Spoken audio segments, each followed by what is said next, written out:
At 9:17 a.m., inside a quiet courtroom that smelled like old coffee and stale printer paper, the judge leaned forward, peered over his glasses, and asked a question that made the entire HOA table seize up.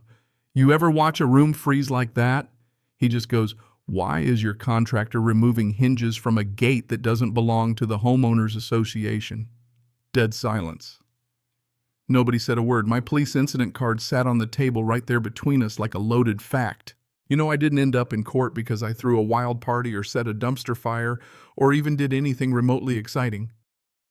No, I ended up there because I grilled a couple burgers in my own backyard. That's it. Burgers. I live in Maple Ridge. It's the kind of subdivision that looks ordinary, but underneath it's all these rules and phases. Phase 3, that's where you find the clubhouse and pool and the strictest set of rules you've ever seen, the type that say, we're just protecting property values like that's their job or something. But I'm in Phase 1, older, quieter. And the best part, the HOA is voluntary. You'd think that'd be the end of it. But folks, some people hear homeowners association and suddenly act like they're wearing a badge and a gun. It started on a night that wasn't supposed to be memorable. My daughter had just hit a big milestone at school, so I wanted a normal evening. Nothing fancy, just a couple photos, some burgers sizzling, no music, no rowdy crowd, just the lid of the grill clanking and smoke rising into the cold air. You ever have a moment you assume is too boring for anybody to mess with? Well, never underestimate a bored HOA. The next morning, I step out to grab the trash bins and bam, there's a bright orange notice zip-tied to my fence like I'm the main suspect in some backyard crime. Block letters. Fire. Hazard. Cease and desist. Fake case number deadline. All that stuff. I just stood there thinking, are you kidding me? Didn't rip it down though. Nope. First thing I did, I pulled out my phone, filmed the whole thing, date and time and all, because the fastest way to beat nonsense is to document it before it mutates. Checked my cameras, and sure enough, there she was. Brenda Wallace, self-appointed queen of Phase 3, HOA polo shirt pressed crisp, sneaking up like she was on some secret mission. She crouched down, zip-tied. The notice took a couple steps back, snapped a picture like it was CSI. Suburbia, and walked off. That right there. My first clue. This wasn't about safety. This was about control, plain and simple. By lunchtime, Brenda's posting in the neighborhood group, using that fake concern voice, the one people use when they're hoping for applause.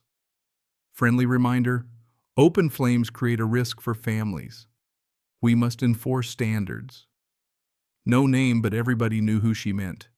You blur the target just enough for plausible deniability, but you make it clear enough for the mob to do the rest. I didn't comment, didn't take the bait. Sent one email, polite, simple, but deadly accurate.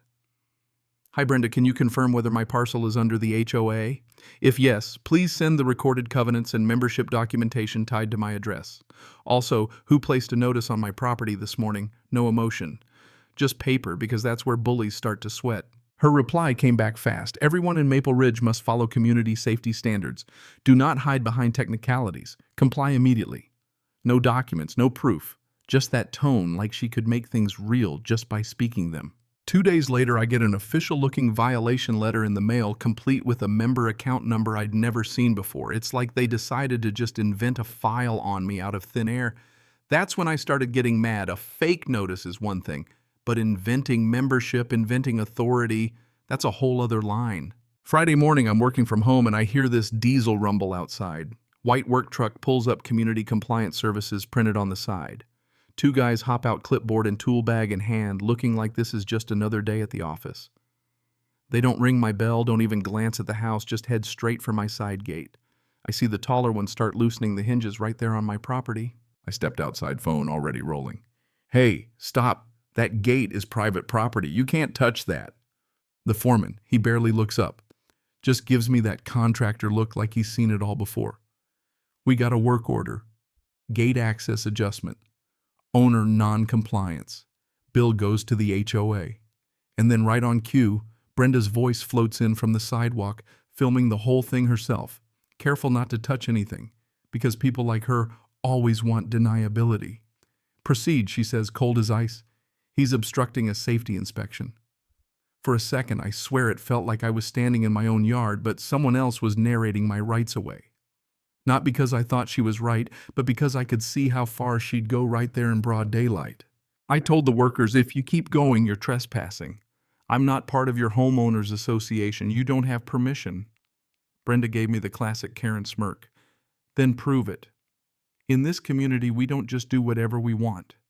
At that point, it wasn't even anger, just disbelief and this tight, hot tension in my shoulders, because I knew any wrong move would spiral into something I'd spend months untangling. Didn't shove, didn't shout. Did the thing Brenda hates most, made it official. Called the non-emergency line. There are contractors attempting to alter my gate without permission. Someone claiming to be HOA president is directing them. Suddenly, the whole mood changed. Brenda's voice shot up an octave. The workers started glancing around. Nobody wants to be the guy holding the wrench when a patrol car rolls up. Officer arrives, listens, takes some notes. Doesn't need to make a big scene, just does his job. Creates a record incident number. Timestamp a dot on the official timeline. Brenda tries to charm him. Runs the "we're just enforcing standards" routine. The officer asks, calm as can be, "Do you have documentation that this property is under your association?" She doesn't. She's got opinions, she's got a shirt with a logo, but she's got no paper. Contractors pack up and leave. Brenda gives me a look like I embarrassed her in front of the whole street. And here's the thing, nobody talks about the moment after the standoff when the adrenaline is gone and it's just you, a pile of paperwork, and a nagging feeling you'll be paying for this with your time. That night I sat at my kitchen table with my laptop, rewatching footage lining up dates. I wasn't doubting my rights, but I felt the weight of the hassle. Even when you're right, you can get buried under forms and threats and nonsense liens, insurance inquiries, city complaints, all because someone decided to stir the pot. The thought that hit me wasn't, "Am I wrong, but how much time are they going to steal from me?" That's what almost broke me, not the principle, but the drain. Is it worth it to keep fighting? Or do you just duck your head and let her win? That's when everything changed. A neighbor, the quiet type, always watching, never says a word, sends me a screenshot. It's from some internal HOA meeting notes not meant for my eyes. Right there, Mr. Cole's parcel might not fall under our authority, but we're proceeding as a deterrent. They knew I wasn't under their thumb, but they were swinging anyway just to see if I'd flinch. That was it. I hired a real estate attorney, not a loudmouth, just someone who cared about facts. We pulled closing paperwork, parcel maps, built a timeline, orange notice Brenda on camera, fake membership file, contractor, truck police incident. Brenda tried to escalate, set up a compliance hearing at the Phase 3 clubhouse, made it sound like a tribunal, even had security posted at the door. She sat at the head table, all business. When my name came up, she ran her script. Mr. Cole has repeatedly refused to comply.